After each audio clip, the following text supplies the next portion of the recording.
I think probably most of you know what I'm going to say here, but I'm going to say it anyway. I think that it's important that we remember what Dell means, documenting endangered languages. And maybe this program can trace itself back to the 1992 publication of in language of the articles that on endangered languages that include ones by Ken Hale and Michael Krauss. And in a recent article by Seifert, Evans, Hammerstrom, and Levinson, they talk a lot about this as a wake-up call. NSF is one of the sponsors of this program, but the other one is NEH, and many of you might have had funding through NEH. I'd also like to say thank you to Joan Mailing, who's sitting here, who was one of the people that was really instrumental in getting this program started, and we probably wouldn't have it without her and without all her work in sustaining it over the years. So, Joan, I'd just like to recognize you for that. Okay, I'm not going to read through all of this. This is the original call, and then a slightly updated one. And at the end, I'll give you the current call. My own background with Dell is the following. I served on the Dell panel for several years, and I had previously served on the linguistics panel, so it gives you a really nice contrast to look at what goes on in linguistics and what goes on in Dell, because some people think it's just kind of like linguistics, but actually it's very different from linguistics. And I am what's now called for this year an expert for Dell. What I would like to focus on in this is what intellectual merit means. And what I've given you on this slide is what's in the NSF criteria for intellectual merit. So what is the potential for the proposed activity to advance knowledge and understanding within its own field or across different fields?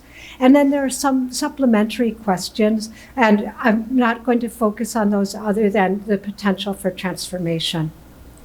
Okay. I think that, like Kristine said, we're celebrating 15 years, and I think that's enough time to step back and be able to see what kind of effect Dell has actually had, both on linguistics and elsewhere. And some of the things I'm going to say, I'm sort of struggling with finding words for some of it. And so I'm kind of looking at what's happened since Dell started, but a lot of this goes back in history too, what I'm going to say. So I'm not going to focus on that part of it, but I just want to know that this is not all new to Dell. So I've tried to isolate a few things.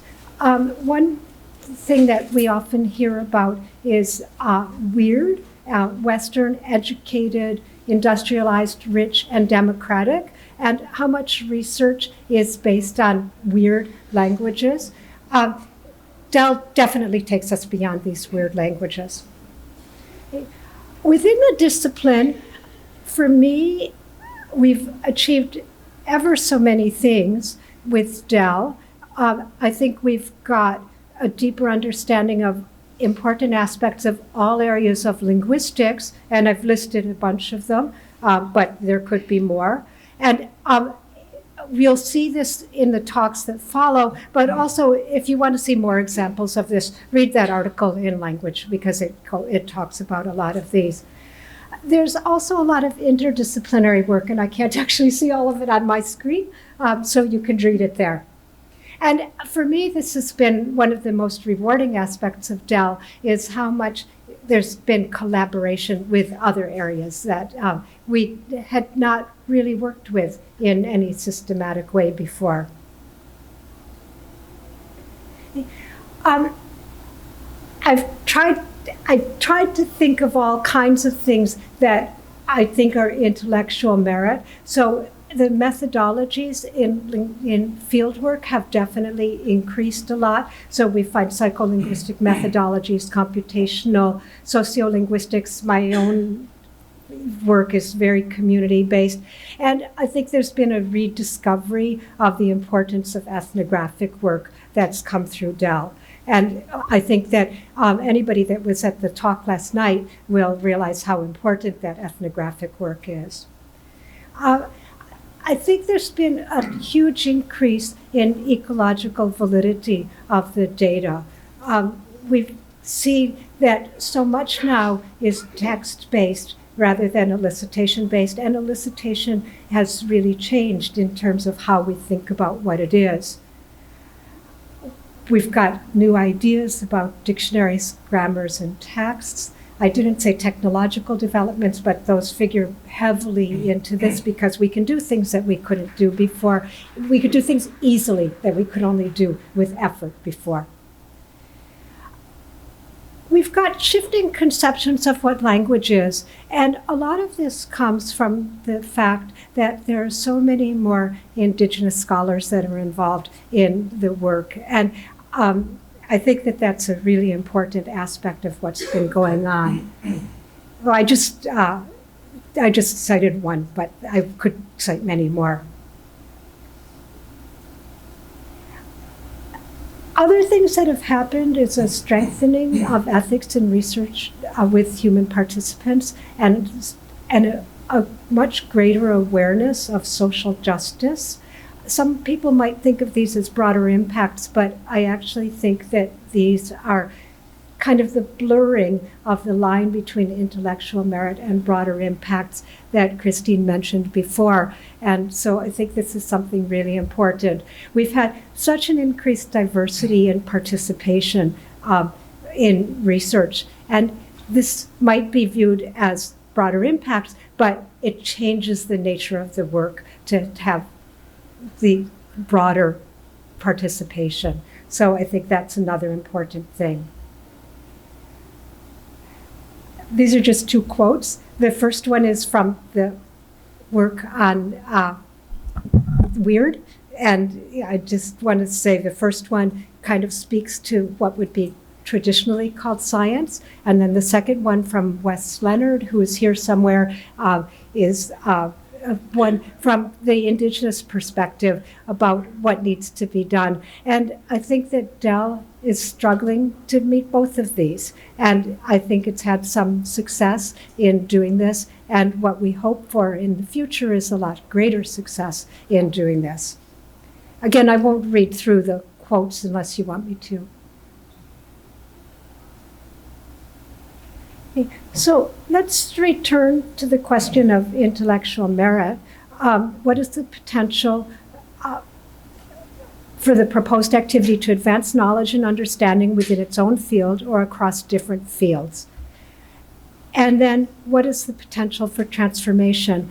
Well, to me, Dell has, and documentary linguistics more broadly, has really changed the field. I think that all of those things that I enumerated are really important, and they're there in so much more of a way than they were when Dell started 15 years ago. The seeds were there because Dell wouldn't have started without those seeds being there, but it never would have developed this way if it weren't for Dell. And and I just want to stress documentary linguistics more broadly. So there's just been so many ways in which it's changed. Some of it is in the research questions. Some of it is in a reconceptualization of what's important in linguistics, expanding methods, recognizing non-Western knowledge systems as important, non-Western views of science as important. All of these things figure in. I also want to say the kind of partnerships that are newly conceived, finding ways of, I can't see all my notes, of responding to all kinds of problems. So here's, Kristine outlined this already. Here's the talks that are coming up. Laura McPherson is next, and she's going to talk about innovations in tone research. DiCanio will talk about methods and tools in research using corpora. We can make way better use of corpora than we used to be able to just because of the tools that we've got. Lenore Grenoble will talk about mechanisms behind contact-induced change, and Gary Holton will talk about the role of Dell-funded projects in the past 15 years. This is the new definition. I put in, so this is DLI, Documenting Language Infrastructure. This is the new name of what's been called Dell. And the part in parentheses, in italics, is what's new about it. So what I've tried to indicate is that we're actually going far beyond what this says. This kind of talks about field work and data management and so on, but this it doesn't begin to get at the kind of intellectual contributions and broader impacts and how those blur together. So I'll end there, except I just want to put in a plug for a meeting on Sunday morning at 7:30. Is that right, Adrian? Yes. So there's also something I didn't mention, that a new group has started, and they did a symposium a few years ago. Adrian Sikawa here is the person in charge of it, along with Wes Leonard. So ask her if you have any questions. It's called Natives for Linguistics, and it's meeting on Sunday morning at 7:30. So that. Okay, so please show up if you're interested. This is a North American-based group, but I think anybody would be welcome to attend. So please feel free to go to that. And here's my references. Okay, thank you.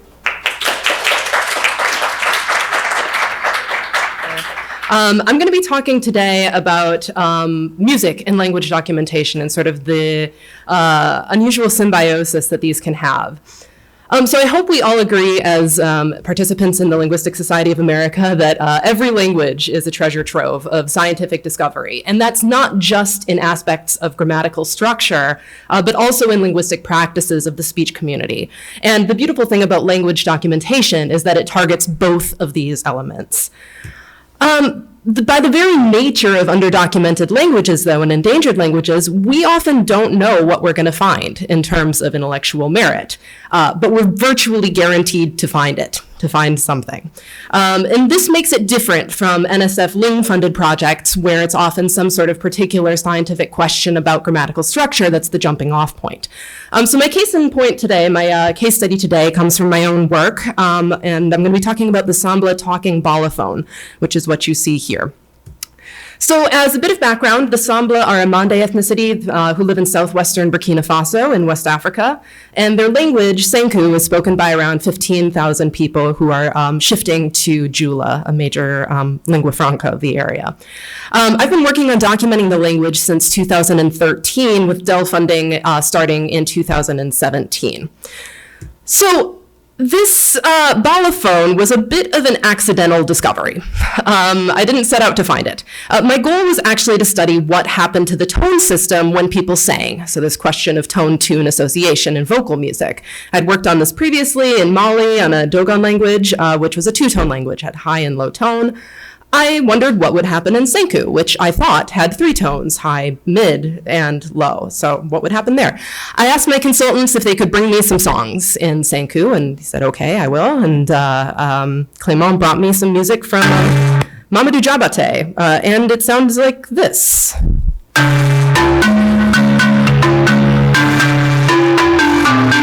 right, this is cool. Still waiting for the singing. Still waiting for the singing. The singing never comes. It's just a bunch of bolophones. But he says, well, I know what the bolophone is saying. Excuse me, what do you mean you know what the bolophone is saying? What does that even mean? Turns out that the bolophone is a talking bolophone. This is a musical surrogate language. And by that I mean that aspects of Senku phonological structure of the language are encoded in the notes and rhythms of the instrument, and it can be used to communicate through music. It's not all aspects of phonological structure, as I found out over the past 5-6 years at this point now. Instead, it's just tone and its syllable structure. No consonants, no vowels, the language gets stripped down to its tone and its syllable structure, and then it's used to communicate. So let me give you just a very brief example of how this works. I'm not going to focus on it so much here. So we could have this frame sentence here, like blank will dance. We can swap out different pronouns, and the pronouns have different tones. So we could say minasma, we will dance, or monasma, I will dance, or monasma, one will dance. You can see how those are played on the balafone. So here we have the notes on the balafone. That's up on the left-hand side. Those are the notes of the scale, and then time rolling along to the right-hand side, and all the little filled-in boxes are the notes that are being hit.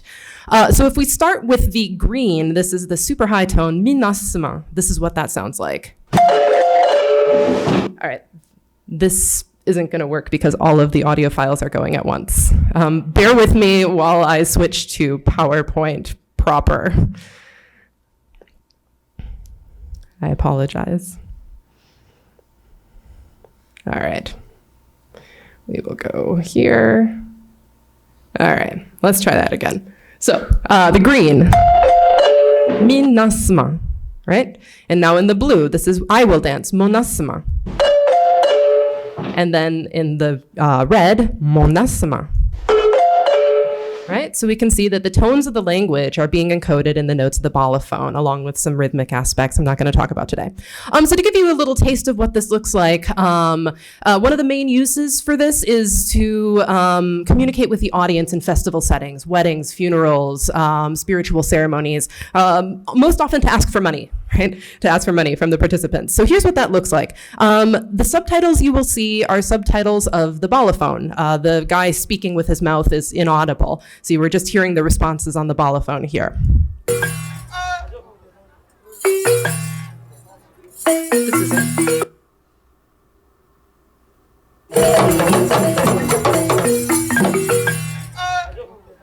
This is completely out of sync. Oh my gosh. I'll put it up on my website and you can check it out later. It's pretty neat. Okay, so moving right along. So the beautiful thing about this system is that it's been, it's allowed me to make unexpected advances in my Dell-funded research in a number of ways. So what I'm going to talk about briefly is that it's been a tool for tonal analysis. It's given evidence for layered morphophonology. It's been a catalyst for corpus building, and it's provided this really interesting way to share linguistic research with the American public. And these are sort of going from strict intellectual merit down through those blurring lines that Keren and Kristine talked about between intellectual merit and broader impacts. Okay, so first in terms of tonal analysis, as I said before, I originally thought that Sanku was a three-tone language, low, mid, and high. Lots of languages of the region are, so this was sort of the natural expectation. And I was really puzzled by the behavior of this perspective auxiliary here. This is the little na, marks something like the future. Sometimes it looks like it was a high tone, something like mona bisan, I will buy a goat. Sometimes it sounded like low tone, mona bisan, I will buy goat. Sometimes it sounded like a mid-tone, ana bisan, he will buy a goat. So I couldn't quite untangle what was going on in these alternations. Why was this auxiliary changing its tone so much in these environments? The rules were not forthcoming. So let's take a look at what this particular example, I will buy goats, looks like on the balafone, right? If they're playing the tones, what tones do they play? Lo and behold, they play a contour tone. So this auxiliary, which looked like it had three level tones, actually, in fact, has a rising tone. And every time it is played, it is always played this way. So here's what this sounds like. Mona bisa. Bum, ba-dum, bum, bum, right? So we get this ba-dum, and that's your auxiliary. Okay, so skipping ahead a few steps, it turns out that Sanku is not a three-tone language, but in fact a four-tone language, right? This auxiliary was a low, super high rising tone, and the spoken language simply shows rising tone simplification. So it simplifies to just the super high tone in some environments, that's what I was hearing as high, and it simplifies to just the low tone in other environments, which, depending on the tonal context, I heard as either low or mid, because there are 4 levels rather than 3. So there was a level intermediate between what I thought was low and mid. So I would like to think that I would have gotten here eventually without the balafone, right? I'm a phonologist after all, but the balafone certainly sped things along. It also provides evidence for layered morphophonology, and this is because not all tone is created equal. We have lexical tone, we've got grammatical tone, we've got post-lexical tone processes. I mean, tone is complicated. It turns out that only the top 2 are encoded on the bolophone, lexical tone and grammatical tone, but not post-lexical tone. Giving us evidence that at some level, these layers are psychologically real if musicians are able to access distinctions between them, right? These aren't just something that a linguist makes up. So we can go back to that very same example of I will buy goats and see all of this in action. I love this example. So we had the example here of post-lexical tone. That's that simplification that we saw before. The rising tone is pronounced on the surface as just a low tone, right? There's also two kinds of grammatical tone happening in here. First is plural. Plural is marked by, in some cases, only raising the tone of the noun. So goat, bi, becomes super high tone, bi, and that makes it plural, right? So we've got that happening. And then we also have a morphologically conditioned Sunday process where you get spreading from the object to the verb, but only in specific morphological configurations, and this is one of them. So in this example, again, to recap, in blue, we have post-lexical tone. In red, we've got morphological tone, and underlined, we've got some Sunday. Okay, let's look at that on the bolophone.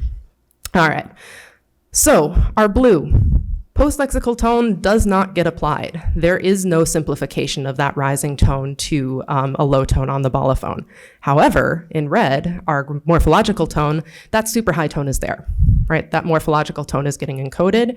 And if we underline that, we can see that that super high tone spreads onto the verb. So we get those two getting encoded, but not the first. Wanna be some? And when you listen to Mamadou Diabaté say that, you can actually hear that rising tone, that simplification when he says it. Here, listen to that one more time. Mona bisan. Mona bisan. He doesn't say mona bisan, but he plays it that way. Okay. All right, so as another upshot of this, an analytical upshot, we find that this Sunday process can't be post-lexical. This tone spreading process can't be post-lexical. It has to be morphological, which is what I've argued recently, because it gets encoded on the bolophone and post-lexical tone does not. All right, so moving along, the bolophone has been an incredible tool for corpus building. The bolophone tradition and other related musical genres have provided a wonderful jumping off point for text collection because it's intertwined with so many aspects of the culture. It's intertwined with religion, it's intertwined with marriage, it's intertwined with farming practices. And so it's this entry point to this vast world of cultural wealth. And there's also a strong community interest in the topic.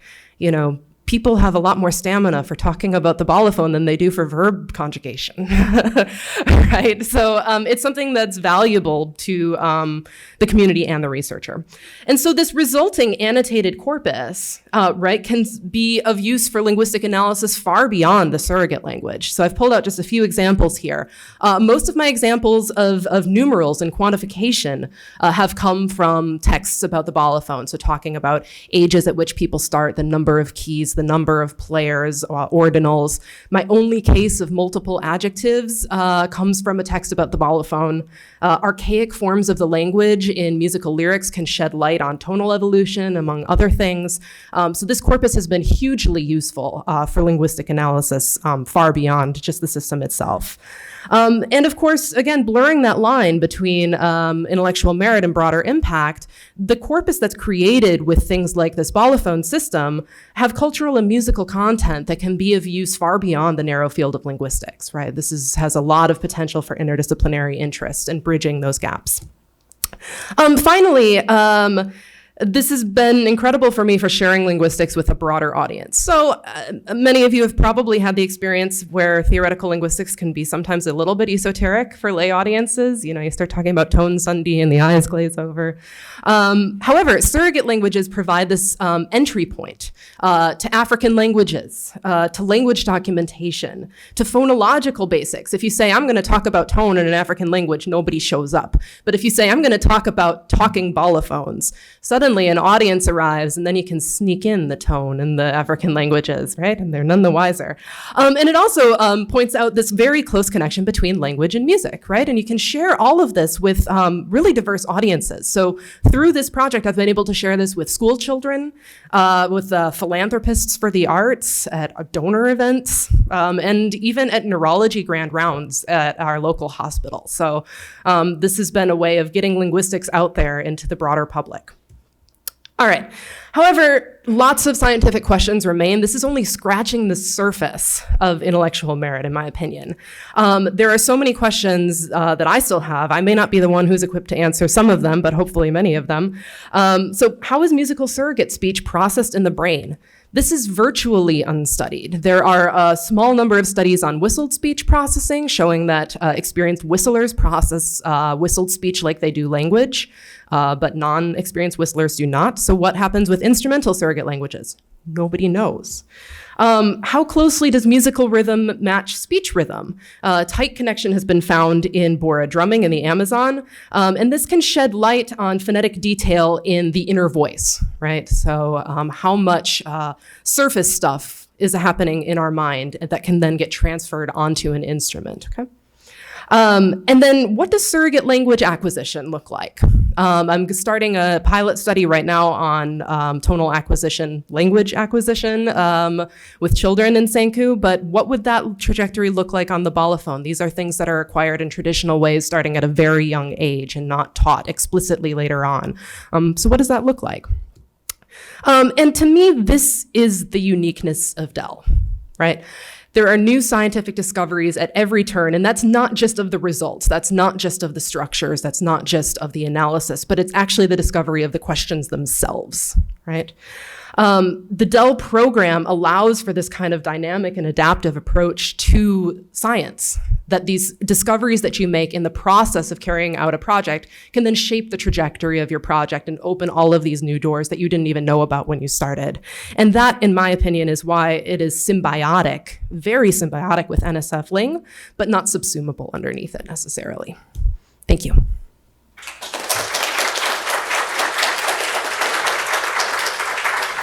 Good morning to people. Thank you for coming. I want to talk about the research pipeline that we envision when we think about many documentation projects. So most projects involving language documentation via Dell and other organizations start with or produce recordings and a corpus, and through the use of tools, tools that are doing corpus annotation or speech annotation, hopefully the outcome of this process is a corpus of spontaneous speech, which is not only useful for language communities, but also has a lot of use for linguists as well. And there's along the way, there's opportunities for collaborative research with communities, language documentarians, more computationally oriented linguists that might also be within the community. But these collaborations can occur both in the process of corpus annotation itself and of documentation, corpora annotation, and after annotation completes. So there's a fairly rich pipeline that I want to talk about.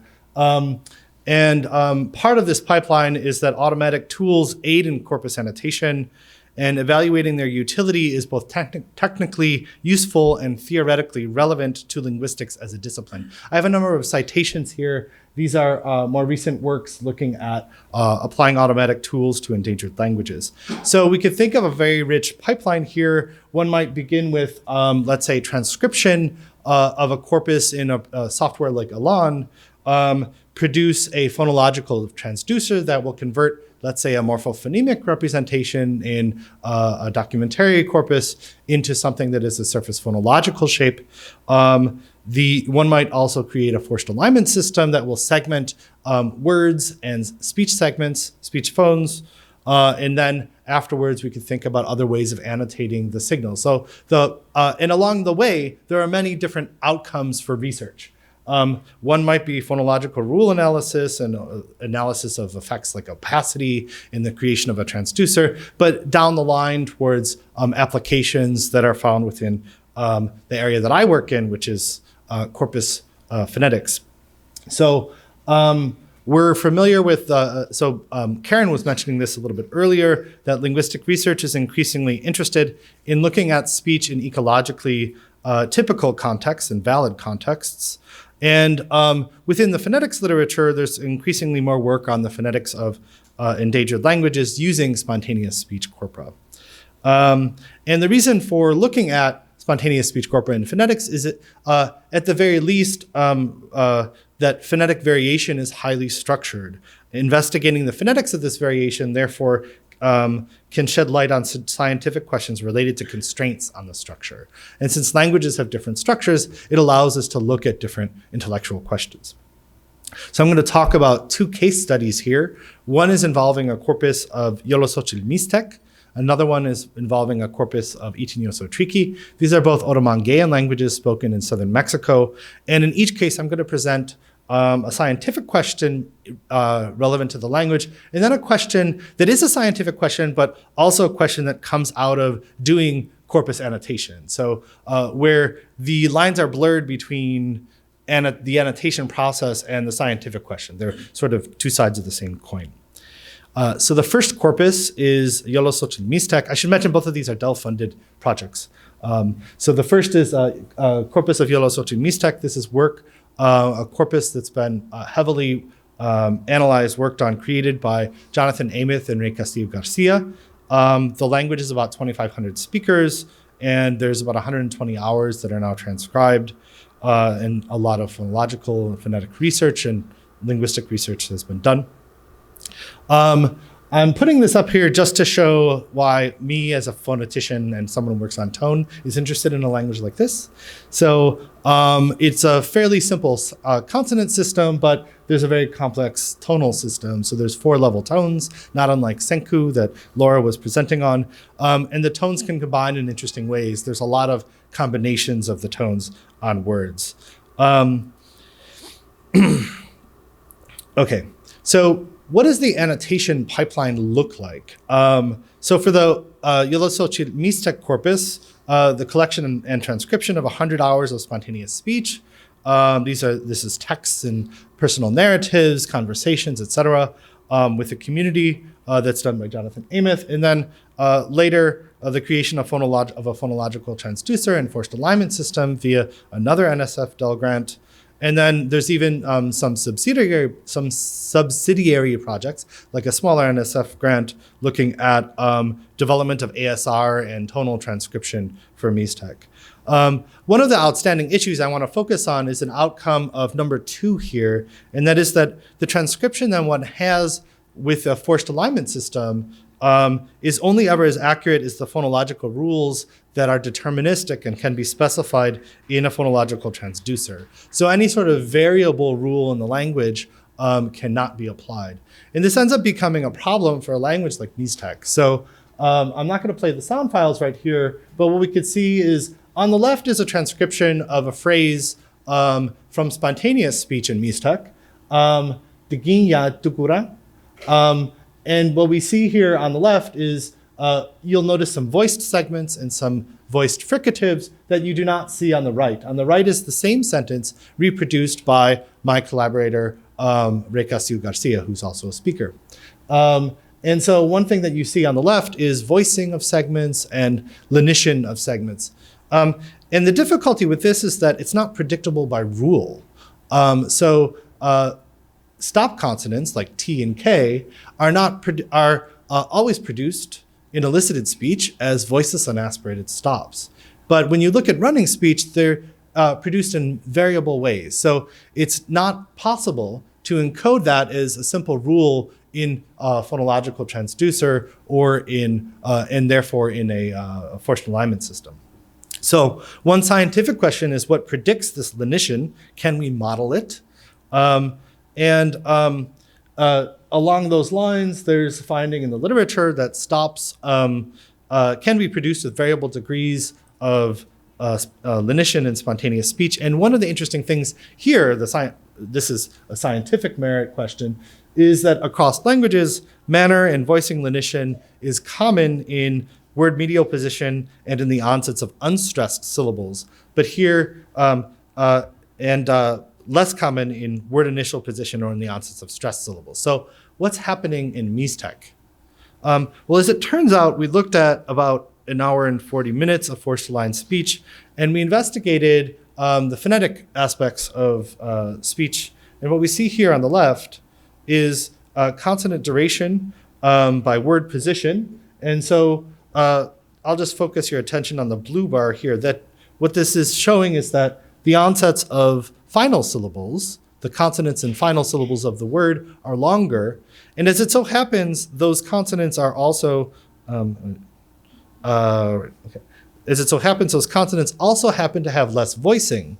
So what we observe is more voicing in word initial position in polysyllabic words, and in fact, more lenition. And that's completely opposite of what we found in the literature. So this is a novel finding. The literature often discusses lenition as being inhibited at word boundaries. And here we have more lenition at word boundaries. So that's interesting. Can we model this lenition? So what we did was we then took the same data and we just focused on two consonants, just T and K, and we categorized these consonants in terms of how they're produced in spontaneous speech. We had actually goes fairly quickly to do a allophonic categorization, working with a couple people running through the corpus. And what we see is that voiceless unaspirated stops are rarely realized as voiceless unaspirated stops in running speech. And in fact, they're often realized with voicing and some degree of lenition as fricatives and as other consonants. So what we did then, what we're interested in then is using this categorization to try to build a model to see, can we predict it? Can we annotate the speech signal in a particular way that's going to give us extra information about low-level variation in speech production? And we did that. So we trained a deep neural network on the categorization that we had from this speech looking at T and K. I'm not going to get into the details here, but I'm just going to show what the output of the deep neural network is.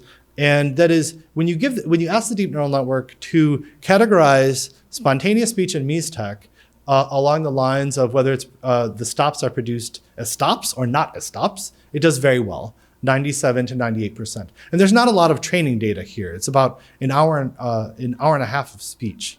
And when we toss in more categories, more allophones for the model to predict, we actually still get fairly high accuracy. Certain categories are less accurate than other ones, but the diagonal here that we observe is we still have 88% accuracy, is a sort of high value there. And so what we think this shows is that DNN models can detect allophones from spontaneous speech despite limited training data. That's a great outcome in terms of building a model, annotating the corpus. And it actually ends up having, I think, having other intellectual impacts. So one is in childhood apraxia of speech, one of the main characteristics that distinguishes apraxic children from non-apraxic children is inability to produce complete stop closure. So a model like this that's trained on Mixtec data and is motivated by variation we observed in Mixtec can have a utility towards a clinical application in speech.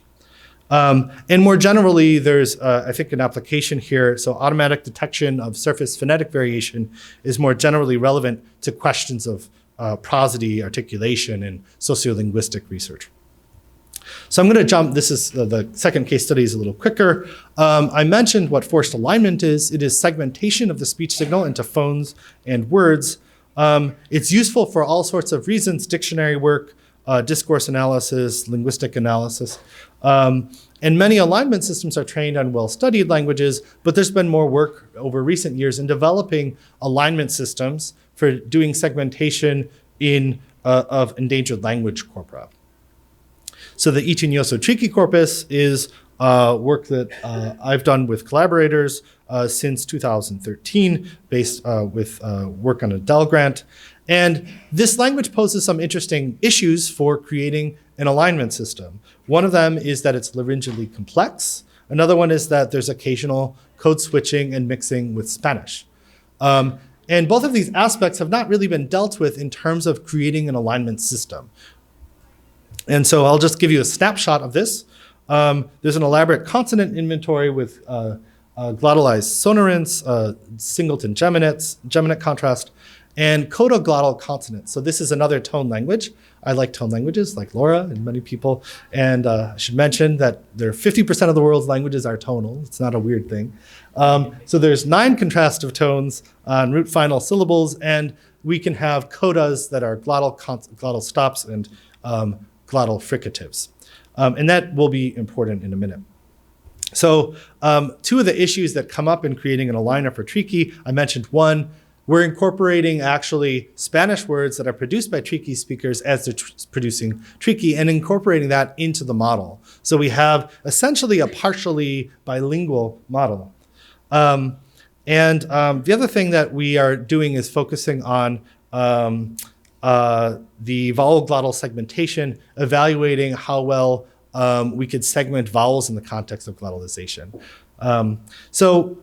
Just a snapshot in looking at the model, the way that people evaluate forced alignment models is typically comparing where the human places the aligner to where the forced alignment places the aligner. And so the values here, for instance, are, let's say, 68% of the aligner's tokens fall within 25 milliseconds of where a human places them. And when we look at testing the model that we created for a Triqui, we get actually very good results. So 77% within 20 milliseconds. And so this is a very positive result. It's actually a very good result, I think. And it's noteworthy because this is an aligner that is multilingual, and it manages also to align glottalized segments. So there's some interesting intellectual outcomes from looking at a language like this for creation of alignment systems and computational purposes. So the sort of last question is, what can this be used for? Well, one thing that I've used it for is looking at tone production. So once we have an aligned corpus, we can apply some simple scripts within Prot and phonetic software to evaluate tone production. And that's useful for looking at tonal recognition. So this is just, I won't go into the details, but I will briefly, actually, I can't help it. So there's 4 level tones on the left here in the language, just like Senku, it has 4 level tones. And these level tones are modified slightly. So in the context of a glottal stop in the second panel here, we have lowering of the tones. And this is, in fact, a replication of results from DiCanio 2012. We can pull out the data fairly quickly, 25,000 tokens from 2 speakers. We replicate a study, and that's the strength of looking at this corpora. So I hope that what this has shown is that scientific outcomes emerge both from the annotation process itself and as a result of it. The phonetic annotation pipeline provides a unique set of collaborative opportunities for language documentarians, phoneticians, phonologists, and computationally oriented researchers. These are not mutually exclusive categories, of course. And the outcomes of this can extend beyond each research area, more generally demonstrating the value of documentation to scientific research. Thank you.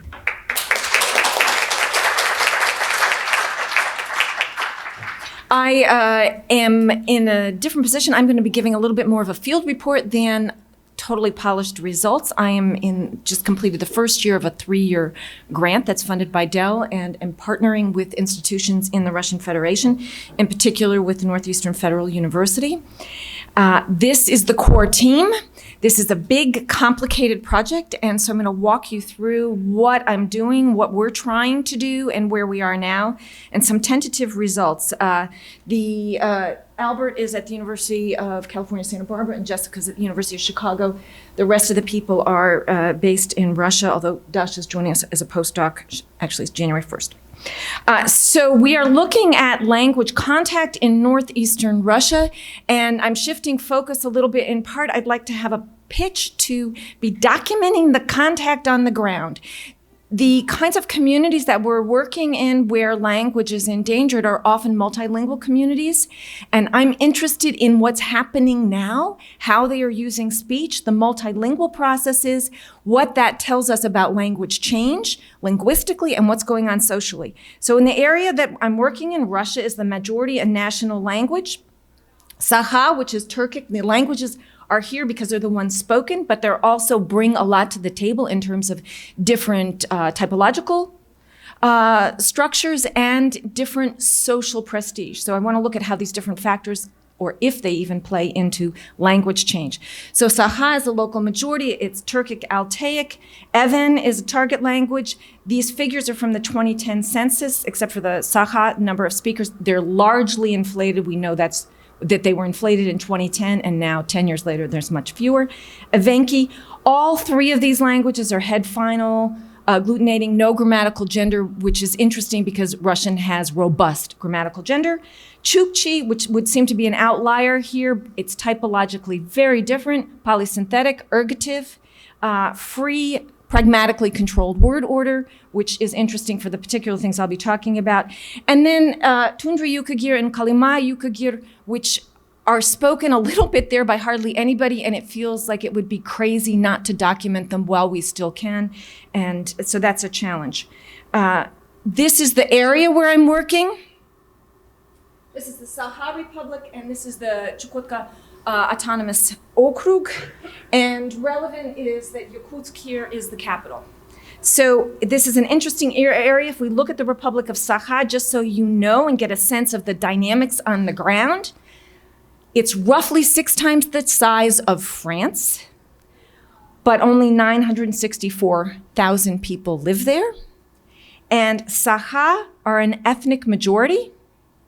They're the largest ethnic group there. Russians are second, but Russian is the dominant language. Speakers throughout Sakha and Chukotka are rapidly shifting to Russian despite the ethnic dominance of Sakha.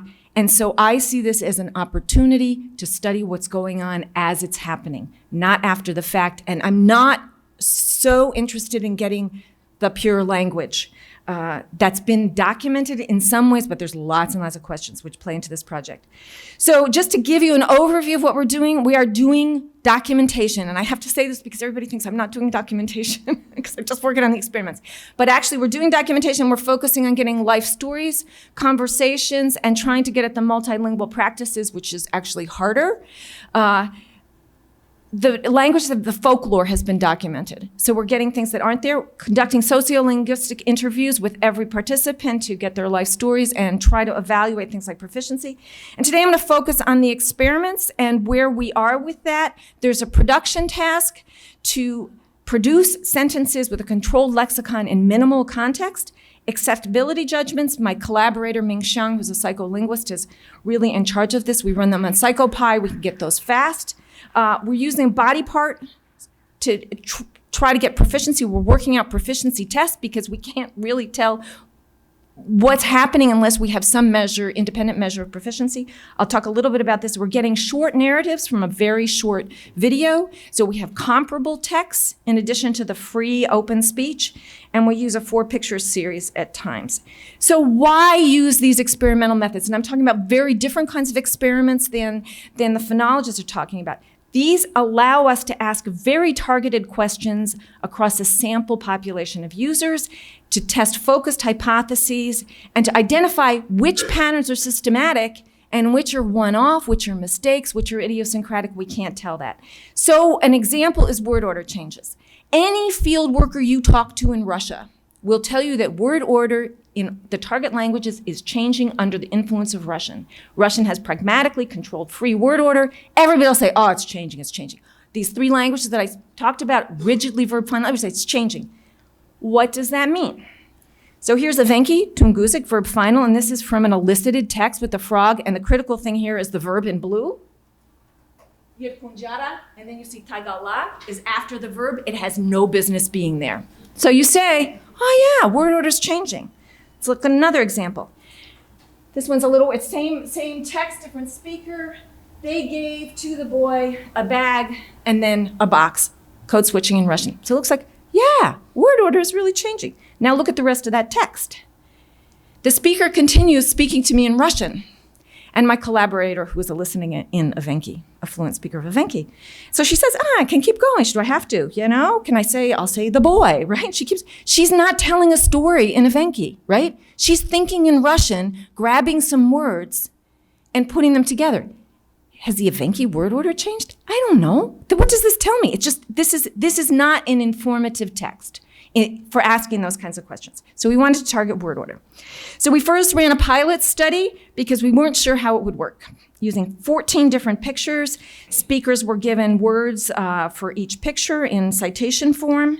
And we did the experiments with fluent Sakha speakers, first in Sakha, then in Russian. We did this in the university. The students came. They behaved like students in the US. They did the experiments. That's sort of a different story about how to run these experiments, but it's an important piece. So here's an example of the kinds of pictures that we use that are culturally appropriate and the people look right and the word order.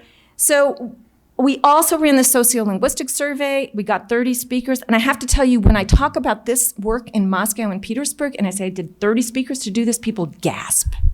So this is a real tension. The psycholinguists want huge data. 30 speakers, that's a lot. So anyways, just their self-assessment, some of them couldn't speak Sakha. They're all identify as ethnic Sakha. Talk about parents, grandparents who speak Sakha, but some of them could not speak Sakha at all. And at the end of the day, we had 21 fully functional speakers. 6 of the speakers produced either all VO or mostly VO or some VO in the pilot production task. So encouraged by this, here's some examples. So in Russian, we expect the girl feeds the dog meat, and standard Sakha, it's rigidly at the end. And then we were getting things where the verb has moved forward. You'll notice, and this is ultimately critical, the verb doesn't move all the way forward. So in Russian, it's in second position, and it still stays behind a little bit. So emboldened by this experience, we created a much larger experiment with 27 pictures. Each frame has 1 picture in the lexicon, citation form, verb first. We figured nobody would put the verb first. We controlled intransitive, transitive, ditransitive. We controlled for semantic role conditions and animacy conditions, which play into Chukchi word order. Pictures are randomized. We only did 27 because we wanted to avoid speaker fatigue. Here's an example of what the actual slide looks like, and the speakers all had no problems with an intransitive. So here's swim boy. This is Sakha, and this is Evan. And the ditransitives, of course, are more interesting for word order because you just have more things to order around. I can tell you that in terms of speaker proficiency, the proficient speakers could do all 27 pictures. They're all pretty simplistic. This is the older brother gives the ball to the younger brother. The boy swims. Simple lexicon, and we're providing the lexicon. Speakers crashed and burned on ditransitives. You wouldn't think it would be that hard, but apparently, if you're not fully proficient, that was actually just one thing that we discovered. So we have fewer of those in anyways. So the data coding for this in Sakha, we've collected these in Sakha, Evan, and Chukchi, and the data coding is ongoing. You can imagine it's a bit of a nightmare. But for the Sakha, surprisingly, 433 trials, 433 tokens have been coded across 17 speakers, and they're all verb final. So I don't know what that means, but one of the things that it means, if you do the math and multiply 17 by 27, you will not get 433. Some of the speakers didn't do some of the slides. We let them skip if they wanted to. So we need to finish coding the data, and we need to correlate the experiment with the more controlled production.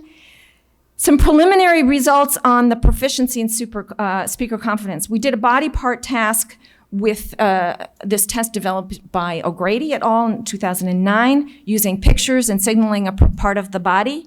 We did find that speakers who were not fully proficient didn't know the body terms, but they almost always knew them in Russian because you'd ask them for it, and they'd be saying, brov, brov. So they'd say the Russian word.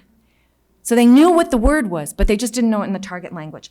We used this bridge film, and I just want to show this to you. A couple of things really became very interesting with that in terms of proficiency. So this is a short film. One of the characters is a raccoon. There's no word for raccoon in the target languages. The fluent speakers all knew that, and the fluent speakers used the Russian word, or they'd say the masked animal or make up something. The less fluent speakers didn't know if there was not a word or they couldn't remember it. And that word alone caught them up. And of course, the weaker speakers couldn't do this at all. The very weak speakers could produce some kind of sentence with the picture task because we gave them the lexicon, but they couldn't with this. So this is what I just said. Also, I don't know how we will quantify this, but the weaker speakers, they would tell the story in the target language and then say, I don't really understand. Evan, can you tell me what you just said in Russian? And they would, and the story is longer and more animated and more lively, so you can really tell who's comfortable. I'm gonna talk briefly about acceptability. We ran acceptability. So the question is, if the word order is changing, do people still think it's okay? We did acceptability judgments, Sakha speakers, 29 speakers of Sakha from Yakutsk, Sakha Russian. I'll just go to the pictures. So we use transitives and ditransitives. This is all quantitative. And we see that there is a large preference among all of the Sakha speakers for verb final. And verb initial is always dispreferred. And it's dispreferred in Russian for the Sakha speakers speaking Russian, and also we ran a control group of native speakers of Russia, mostly from Moscow. Well, the ditransitives show what's the dispreferred for the Sakha, the verb final is at the end, and there's a preference for an object after the verb as opposed to to. So I have 2 minutes, so I'm just going to talk briefly about Chukchi and why include Chukchi, which is so radically different. If you're interested in the numbers, I can send them to you, and the paper will be, hopefully the talk will be given this spring. So Chukchi has a very complicated verbal inflection, and what's critical here is that the perfect and the habitual aspects have reduced paradigms with only one agreement and one argument slot. And so what we find is that in this picture task, in the production task, the less fluent speakers strongly preferred to use the more simple, perfect, and habitual aspects. We've tested 12 people, no two are the same. We also have problems with them not using an inverse marker and really reducing the paradigm. So we find that they give simple active verb inflection with case-marked arguments expressed externally. The fluent older speakers produce a range of voice alternations. Some of this differs on whether or not they've had formal education. So one example that I can close with the voice and valency operations, we have this picture here for Chukchi. We use all the same pictures and same lexicon across all languages, so it's directly comparable. But a fluent speaker with no formal education uses inverse marking on the verb. She said that she's incorporated butter into the verb. She said that she would prefer to drop core arguments altogether. It's just that the task asked her to. So this is actually one thing that in terms of the methodology is important. When we just run them in the lab, we don't really know what we're doing. With the target languages, we can't really do that. And the speakers will tell us what they think, which is much more informative than just getting some number. We found that the fluent educated speaker could flip this all around and move the arguments around, move different kind of argument structure. She could incorporate everything into a single participial form. So that was kind of nice and what you would expect. And the less fluent speakers completely crash and burn with this verbal morphology. They can't do it. This is an L2 learner who's working really, really hard. And you'll see he's got inverse marking, but it doesn't make any sense. The woman spreads butter. It's just not a good, well-formed Chukchi sentence. So semantic role, we also found, I'll conclude with this, that the speakers, even very proficient L2 speakers, hesitated a lot when the semantic roles are flipped. So this was a target picture, and everybody who looks at this picture, and I did it too when I tested on the Russian, wants to say, the rabbits are hiding in the bushes. People would produce that, and then we'd say, could you say the bushes hid the rabbits? And the fluent speakers could all do that, but the less fluent speakers have a lot of lack of confidence, which is also what we see if we go back to the raccoon. So both grammatically and lexically, they're lacking confidence. So they, again, you can see this, the rabbits hid something in the bush when they tried to flip the roles around, which is very complicated grammatically in Chukchi. So this, just point out, this is a kind of thing that we found in heritage speakers elsewhere. The tasks are all over. This is, as I said, a large team, and thank you very much. I just arrived in New Orleans, and before I begin, I do want to acknowledge the indigenous owners of the land here, and I want to thank the LSA for including a land acknowledgement in the opening last night that I missed at the opening plenary. In my newly adopted home in Hawaii and before that in Alaska, I'm reminded on a kind of daily basis the deleterious effects of settler populations and colonial institutions on indigenous languages. And my hope is that in some small way, by acknowledging this, documentary linguistics and the Dell program can help to address these issues of linguistic injustice. Today, my talk here, the title is a deliberate riff on Nicholas Himmelman's introductory chapter in the 2006 Essentials of Language Documentation volume. My intent here is to amplify Himmelman's call for the establishment of a distinct field of what I call documentary linguistics. Really briefly, I want to argue that the Dell program has played a key role in establishing and formalizing this field. Now, Keren already mentioned the 1991 Hale et al. Panel at LSA in Chicago. And I'll just reiterate that I think that the response to this has been overwhelming, been global, it's been paradigm shifting, and Dell has played a key role in that response on a global level. So you've already seen many examples of that, so I won't dwell on that.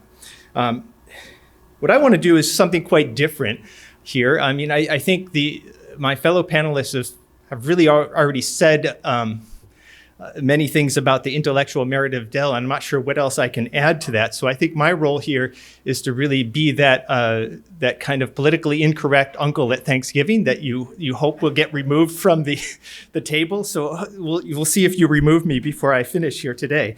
But I want to ask, okay, this is great. We've done all this intellectual merit, but did we really need Dell? Could we have done this anyway? My answer is going to be no, but let me take you through the argument here. So, first of all, I did want to share with you a lot more examples of intellectual merit in Dell. Many of you and many other members of the Committee on Endangered Languages and Their Preservation contributed to help produce a short video highlighting some of the intellectual merit and contributions of Dell. I had hoped to be able to show some of that today, but in the interest of time, the video is about the same length as I was given to talk here. So in the interest of time, I'll just point you to this 15-minute video. There's a link here, and you can watch that at your leisure.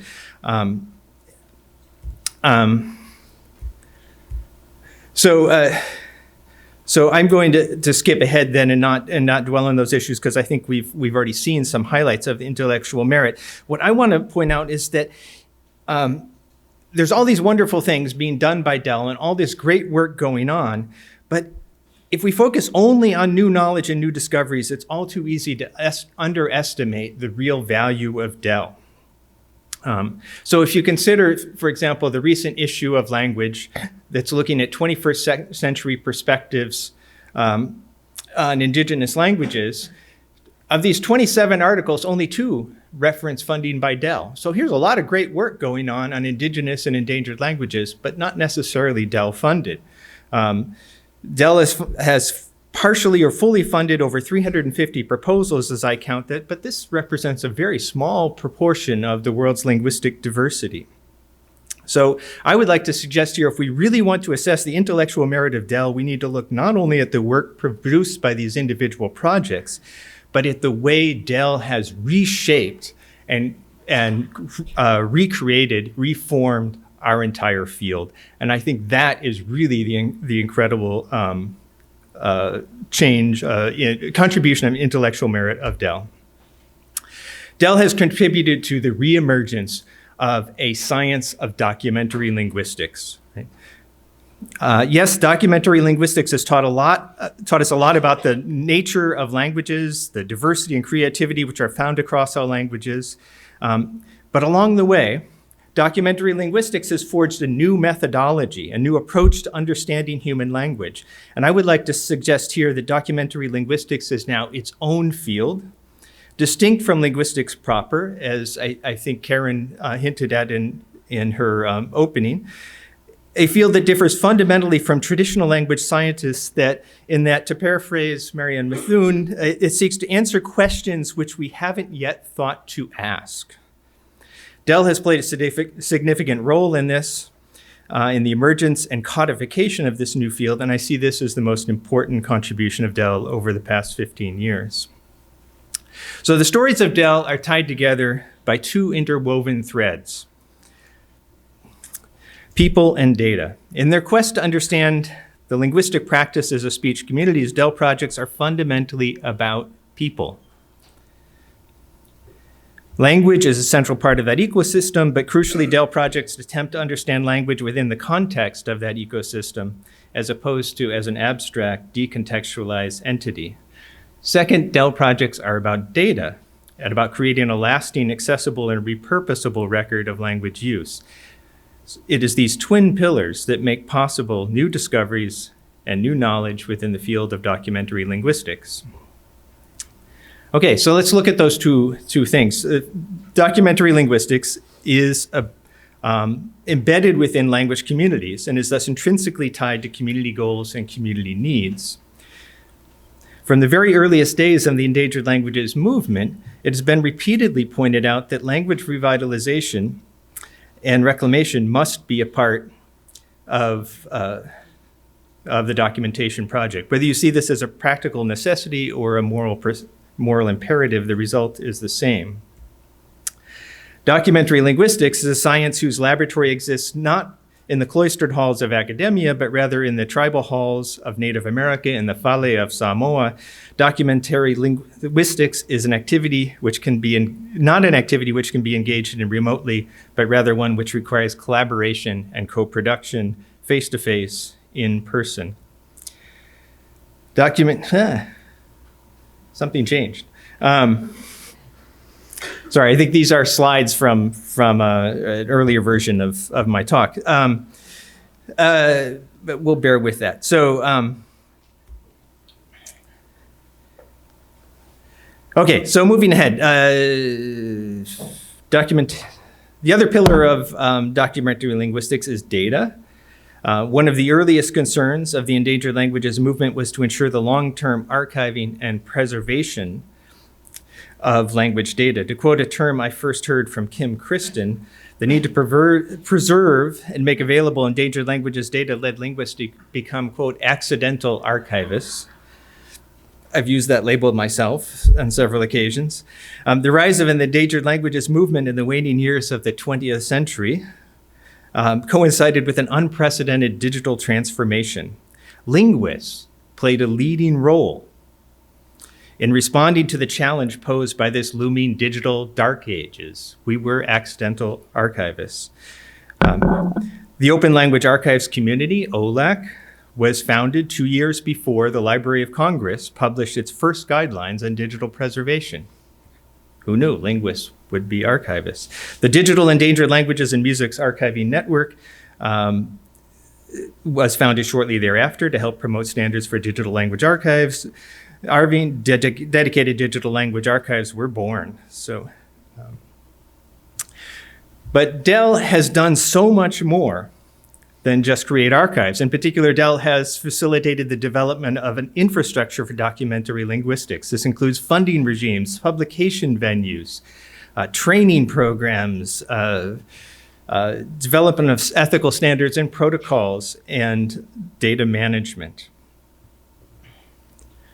And thanks to Dell, there's now an increasing expectation that claims about language be verifiable, resolvable to actual instances of language use.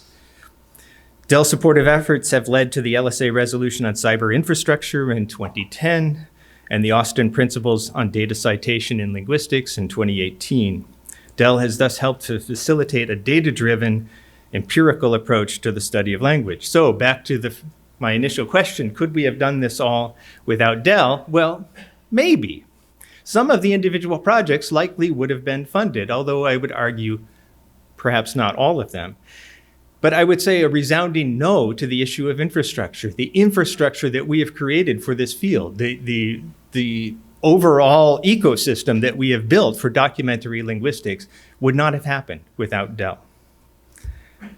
Okay, so let me ask a kind of more impertinent question. Okay, great. So we needed Dell to do all this work that we've done over 15 years. Do we still need it? Are we done? Well, sorry, I'm getting,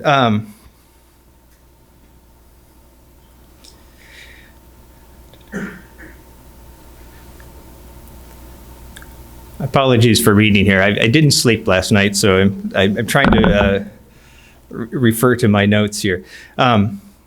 We've seen here that Dell has been highly successful, and this success has led to an increased awareness of endangered languages across the entire field of linguistics. It's no longer unusual for a theoretician to engage in fieldwork, and few field workers now ignore the plight of language loss within indigenous communities where they work. Dell-funded efforts have promoted increased awareness of citations of primary data, whether from endangered languages or not. No longer a fringe topic, endangered language documentation and reclamation are now a part of the fabric of the discipline of linguistics. So it is not unreasonable to argue that while Dell may have once been useful, the changes in the field over the last 3 decades have made the need for a distinct funding program less compelling. However, again, I would argue that just the opposite. Documentary linguistics is not merely a subfield of linguistics on par with phonology, syntax, or language acquisition, etc. Rather, documentary linguistics has matured as a discipline of its own with its own methodologies, protocols, and research agendas. There is a need for an approach to the science of language which is grounded in people and data, and which allows us to answer questions which we don't already know enough to ask. In supporting the development of this new field, Dell has simultaneously increased the need for a distinct NSF program dedicated to that field. So let me compare this to other programs that we find within the NSF. For example, consider the programs in anthropology. We wouldn't ask an archaeologist to review proposals in cultural anthropology or biological anthropology. Similarly, we wouldn't ask a cognitive scientist to review proposals in social psychology. Documentary linguistics likewise requires its own pool of ad hoc reviewers, its own specialized panelists, and its own dedicated program officers. For the past 15 years, Dell has served as the primary funding mechanisms for documentary linguistics in the US. The innovations facilitated by Dell are largely unique to this program and not replicated elsewhere within NSF nor in other funding agencies in the US or internationally.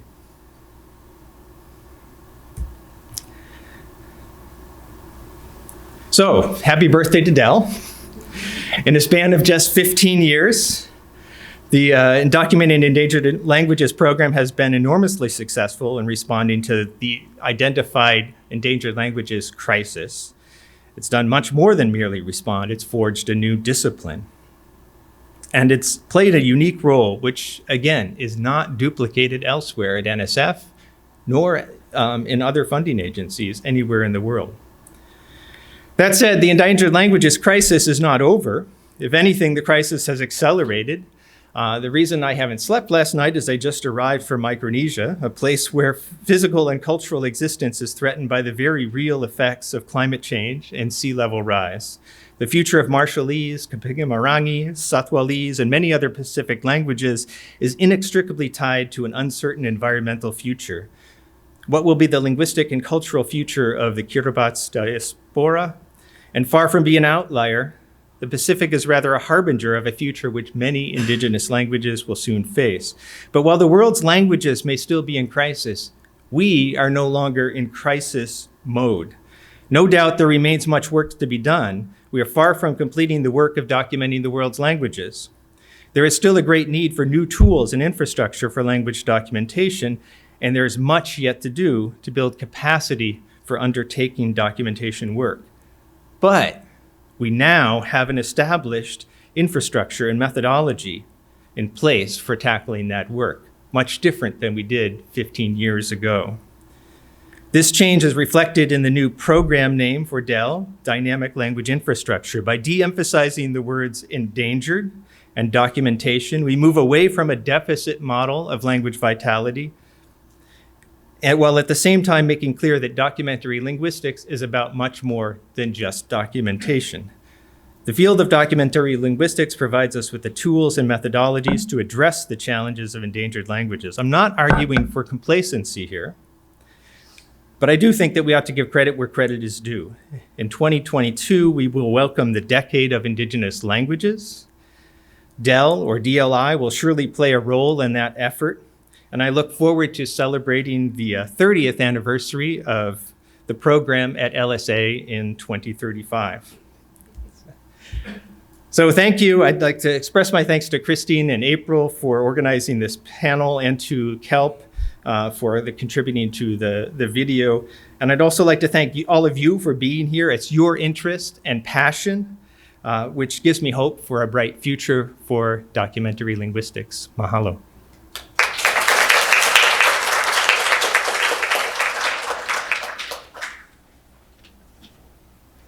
So on the program, it says that I'm a discussant, but what I'd like to do is open it up to questions now.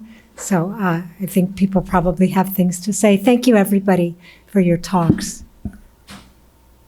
I would just like to take this opportunity to encourage you to record 2-year-olds. All that's necessary is to make a 3-hour recording of 2-year-olds interacting in their home environment, and that would be another way in which your efforts can help to document what's going on in the language.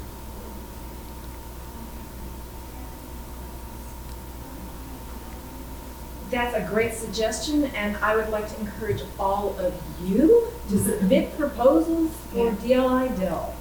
For these great projects, we need to boost the proposals, and there's so many fabulous ideas and so many great languages and communities to work with, so we need more and more workers. So take that idea and run with it. And this goes to everybody, not just students, but faculty, communities. So the one issue with Dell is that it's U.S. funded, and so there's requirements about where you live to get Dell funding. But you can, those of you from elsewhere, can go pressure other places. The other funding that there's been, there's ELDP funding, and there's small amounts of funding from the Endangered Language Fund that Kristine could tell you more about.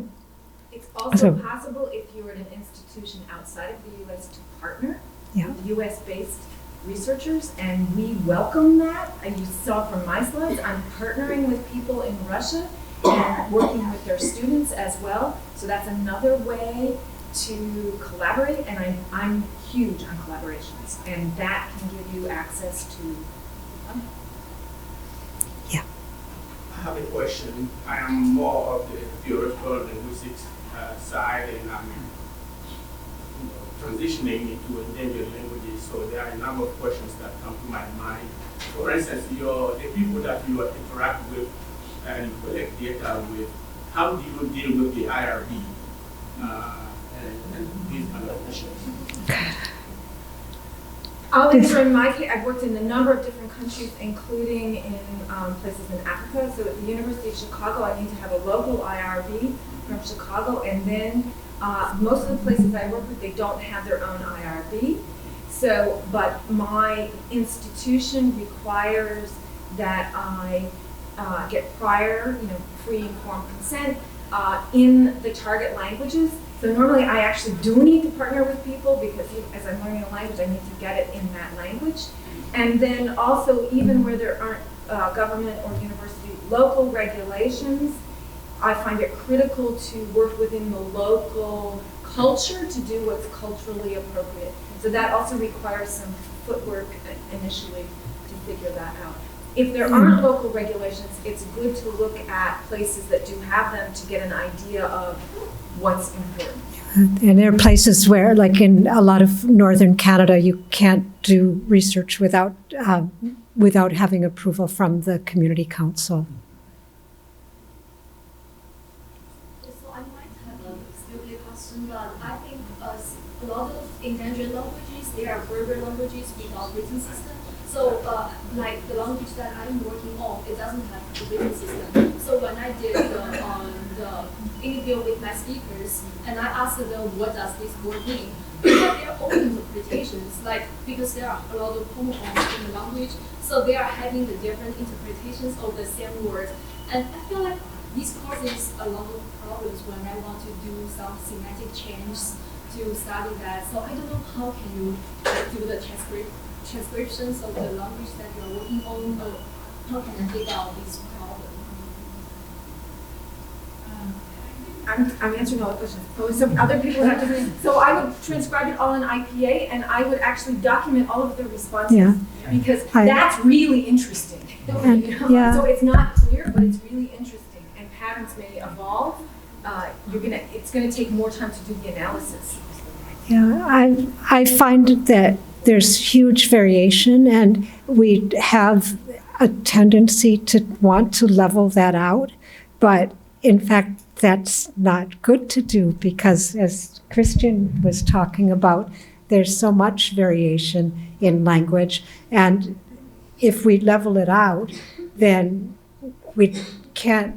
I'll talk about it in practical terms. In communities that are interested in revitalization, what are they going to be revitalizing if you're taking out a lot of what's actually going on in the language? So it's a kind of call for the kind of work that people like Laura and Kristine talked about.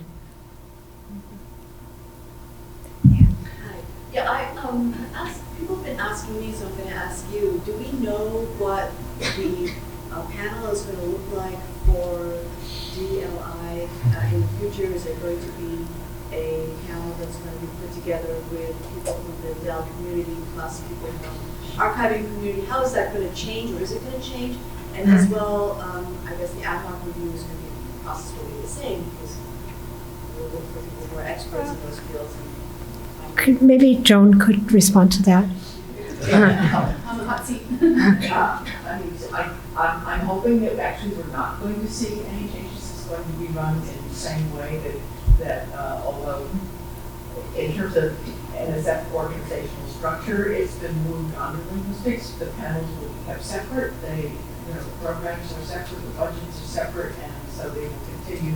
The panels that evaluate the DLI-Dell proposals will continue to be composed in the same way that they have been in the past, which is to say they draw from the more academic people, the people with the archiving interest and the computational interest, people with the community-based interest. So to the extent that it's possible, both the panelists and the reviewers will be drawn from the same communities that have been. That's reassuring. That's the goal. Yeah. There was one more hand in the back, and then I think we probably should end because there's a poster session that follows.